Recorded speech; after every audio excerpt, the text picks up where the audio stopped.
બેરોજગાર રત્ન કલાકારોને સહાય માટે ગુજરાત સરકાર દ્વારા 13,500 રૂપિયાની બાળકોની શિક્ષણ સહાય ફીની જાહેરાત કરવામાં આવી હતી. જોકે સુરત શહેરમાં હજુ સુધી સહાય મળી નથી, ત્યારે સુરત શહેરમાં ડાયમંડ વર્કર યુનિયન દ્વારા કલેક્ટર શ્રીને આ બાબતે આવેદનપત્ર આપવામાં આવ્યું હતું, જેમાં હીરા ઉદ્યોગના અસરગ્રસ્ત રત્ન કલાકારો પાસે મંગાવવામાં આવતા ઉદ્યોગ આધાર ઉદ્યમ રજીસ્ટ્રેશનનો પરિપત્ર રદ કરી રત્ન કલાકારોના બાળકોની શિક્ષણ ફી ભરવા બાબતે રજૂઆત કરી હતી.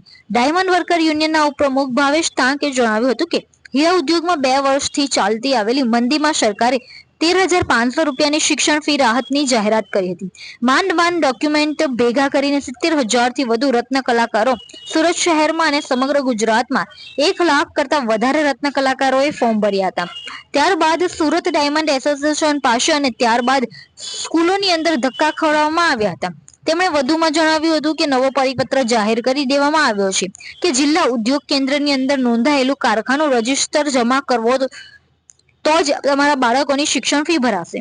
જ્યારે અમદાવાદની અંદર 24 લાખ જેટલી માતબર રકમ રત્ન કલાકારોના બાળકોને ચૂકવી દેવામાં આવી છે, ત્યારે સુરત શહેરની અંદર 70,000 કરતા વધારે રત્ન કલાકારોના બાળકોની જે શિક્ષણ ફી છે તે તાત્કાલિક ભરી દેવામાં આવે અને જિલ્લા ઉદ્યોગ કેન્દ્ર દ્વારા જે પરિપત્ર જાહેર કરવામાં આવ્યો છે તે તાત્કાલિક ધોરણે રદ કરી દેવામાં આવે તેવી માંગ સાથે ડાયમંડ વર્કર યુનિયન દ્વારા આજે આવેદનપત્ર આપવામાં આવ્યું છે. જી ભાવેશભાઈ, આજે કયા પ્રકારે કલેક્ટર કચેરી ખાતે આવેલા છો અને કઈ બાબતમાં આવેલા છો? 2 વર્ષથી લાંબા સંઘર્ષ બાદ હીરા ઉદ્યોગમાં કામ કરતા રત્ન કલાકારોના બાળકો માટે જે શિક્ષણ સહાય યોજના જાહેર કરી હતી એની સમય મર્યાદા પણ આજે પૂરી થઈ. એના 1.5 મહિનો થયો. ત્યારે 1.5 મહિના બાદ જિલ્લા ઉદ્યોગ કેન્દ્ર દ્વારા જે પરિપત્ર જાહેર કરવામાં આવ્યો છે એ પરિપત્રના અનુસંધાને જોવા જઈએ તો 5% લોકો પાસે પણ ઉદ્યોગ આધાર કે ઉદ્યમ રજીસ્ટર નથી. તો કઈ રીતે આ ઉદ્યોગ આધાર ને ઉદ્યમ રજીસ્ટર સ્કૂલો પાસેથી મંગાવવામાં આવી રહ્યા છે? ત્યારે એના બાબતે રદ કરવા માટે આજે સુરત કલેક્ટર શહેરના કલેક્ટર સાહેબને અમે આવેદનપત્ર દેવા આવ્યા છીએ કે 70,000 જે રત્ન કલાકારોએ ફોર્મ ભર્યા છે એને તાત્કાલિક ચૂકવણી કરી દેવામાં આવે. અમદાવાદ ખાતે જે 24 લાખ રૂપિયાની ચૂકવણી કરી છે એવી જ રીતે સુરતની અંદર પણ આ રત્ન કલાકારોની ચૂકવણી કરી દેવામાં આવે એ બાબતે આજે આવેદનપત્ર લઈને અમે આવ્યા છીએ.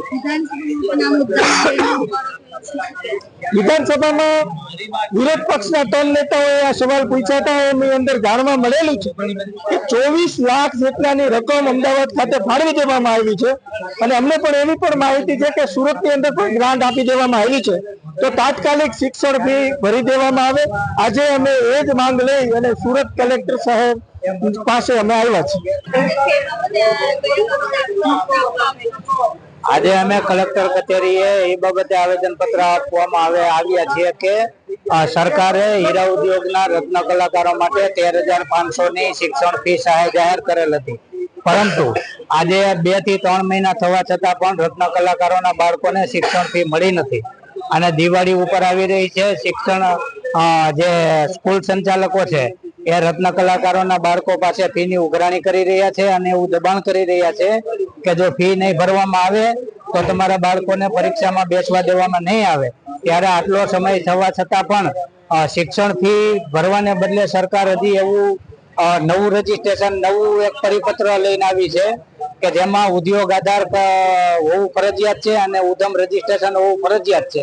તો રત્ન કલાકારો એ ડોક્યુમેન્ટ ક્યાંથી લાવે? કેમ કે મોટા ભાગના જે કારખાનાઓ છે એ કારખાનાઓ જિલ્લા ઉદ્યોગ કેન્દ્ર હેઠળ નોંધાયેલા નથી, જેના કારણે 70-80 હજાર માંથી મોટા ભાગના ફોર્મ રદ થાય એવી પરિસ્થિતિનું નિર્માણ થયું છે. એટલે આવો પરિપત્ર રદ કરાવવા માટે અને તાત્કાલિક રત્ન કલાકારોના બાળકોની શિક્ષણ ફી ચૂકવાય એ હેતુથી અમે આવેદનપત્ર આપવા માટે આવ્યા છીએ.